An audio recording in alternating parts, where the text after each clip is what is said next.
Hello everyone. Today is the 10th of July. Welcome to you all from the Karate Do World News channel, and you are watching the 8th live broadcast in the series. I'm ERMAN AKBUDAK, and I will be sharing here the recent news and actions of Karate Do every Saturday on the Karate Do World News channel. Let's take a brief look at the headlines to see what is going on about Karate Do around the world. So number one, a doping ban may be a scandal for the Iranian athlete Bahman Gonche, replaced with Thomas Scott of the US on the Tokyo 2020 Karate Olympics list. Number two, we have the second event of the 2021, this year's Karate One Youth League concluded, which ended in Porek, Croatia on July the 2nd to 4th. The next will be held in Istanbul, Turkey from September 17th to 19th. Third on the line is WKF introduces on its official website media accounts, let me say, the Olympic athletes to take part in Tokyo 2020 with brief videos. And the last one that we have started last week, and I hope we will continue with that, something informative about the rules for you, and we are going to look at one of the rules each week.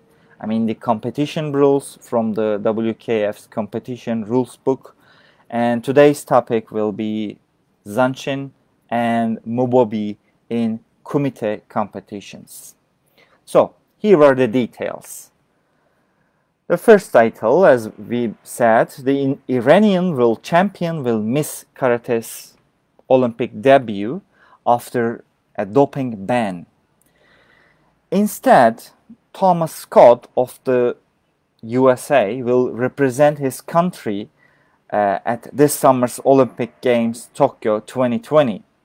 The continental champion earned his ticket to Tokyo after the reallocation of a vacant seat in the male kumite minus 75 kilo category, of the Olympic competition. The unoccupied place in this division appears as a result of the decision to sanction, to rule out Bahman Asghari of Iran due to a doping issue.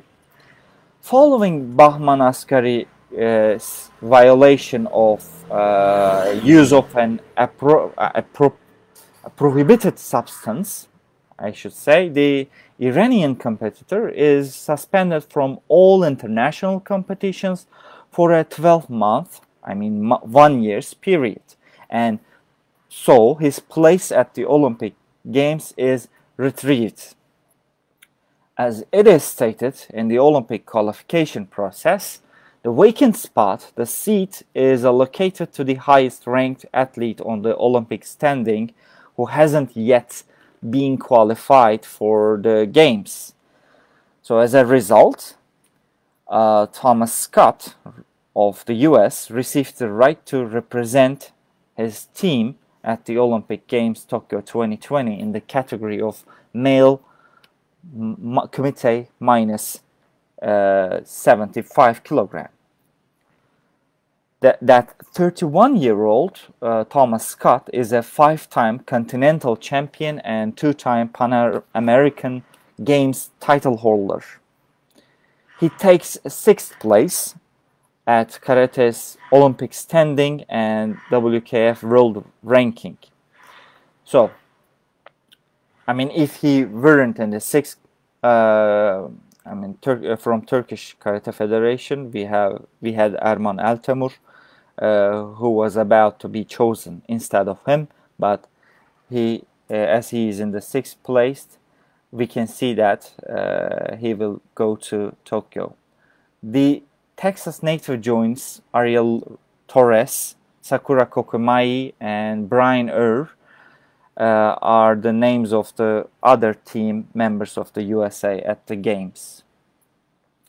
Our second headline was, as we mentioned, we have seen the Karate 1 Youth League in Porek with great young athletes, nice performances, brilliant athletic performances this week on the 2nd to 4th of July. Athletes from Ukraine and Italy finished the competition, finished the tournament at the top medal table of the event. And also, Karate 1 Youth League is important to see it's important for us to see the performances of the next karate athletes for potential champions, to see who will be the potential champions.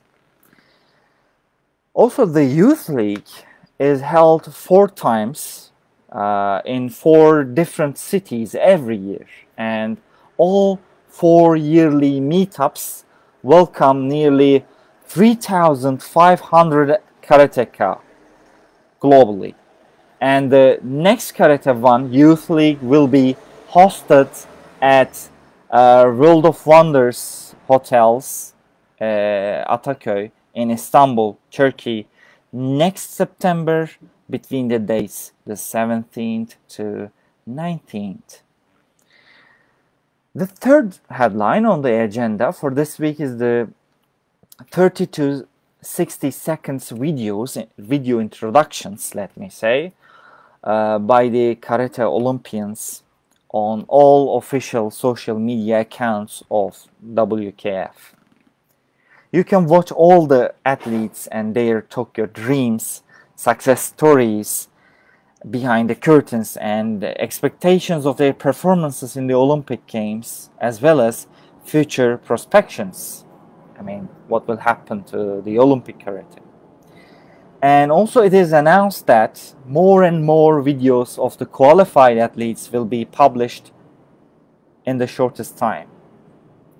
Also, on the, maybe I should say World Karate Federation's website, there is an interview, a special interview with the Turkish Olympic female kata athlete Dilara Bozan.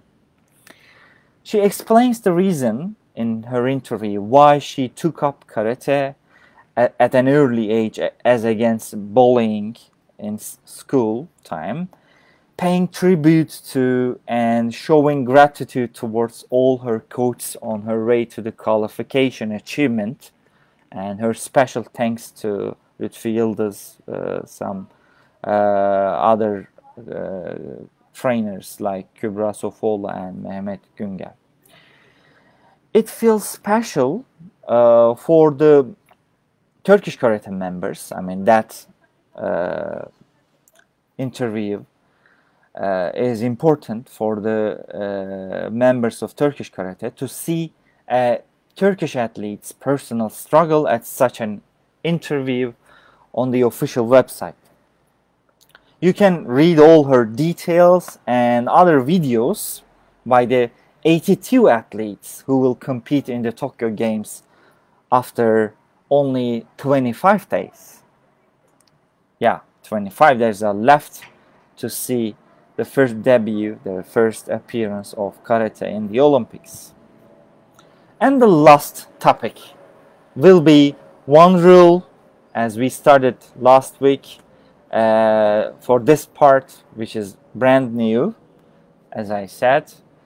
And today's glance, to better understand, to better explain the competition rules as a national karate referee, a class referee, I should say that we will have 2 terms from kumite competition. One is zanshin, taken from the definition of official rules book. I should say it means that a state of continuous or continued commitment in which the competitor maintains total concentration, observation, and awareness of the opponent's potentiality to counterattack.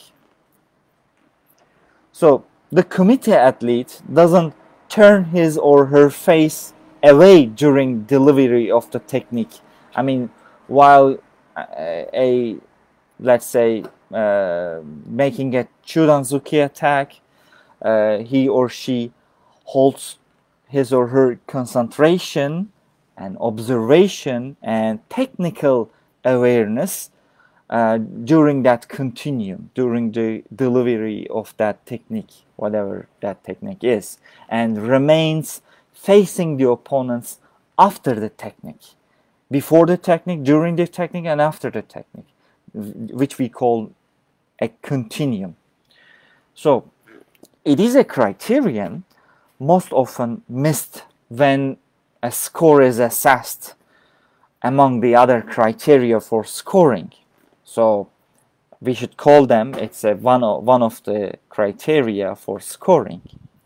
The other criteria are good form, good timing, sporting attitude, vigorous application, and correct distance.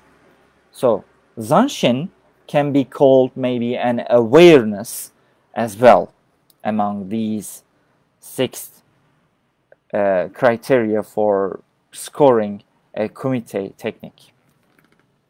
Well, the judge must be able to differentiate between these continued state of readiness and awareness and one where the competitor has turned away, I mean, dropped their guard, or I mean, failed their concentration, looked somewhere else during actually applying the technique, and in effect has stopped the fighting, of course. A total cessation of the sparring, the kumite. On the other hand, a similar but a more inclusive term, the second term or rule, let's say, especially which is significant in not scoring this time, but giving penalty, I mean by the referee, or warning, not just a penalty but a warning. It is called mubobi. So what is mubobi? So referee commission in the book calls it as a type of warning or a penalty given when a competitor is hit or injured through his or her own fault or negligence, I mean unawareness. This time we are referring to the lack of having awareness, okay, the failure to concentrate. So whose fault is it? Whose mistake is it? This may be caused by turning their back on the opponent, attacking, I mean, while attacking with a long or lower gyakuzuki chudan without regard to the opponent's jodan counterattack. This mostly happens. Stopping the fight before the referee calls yame.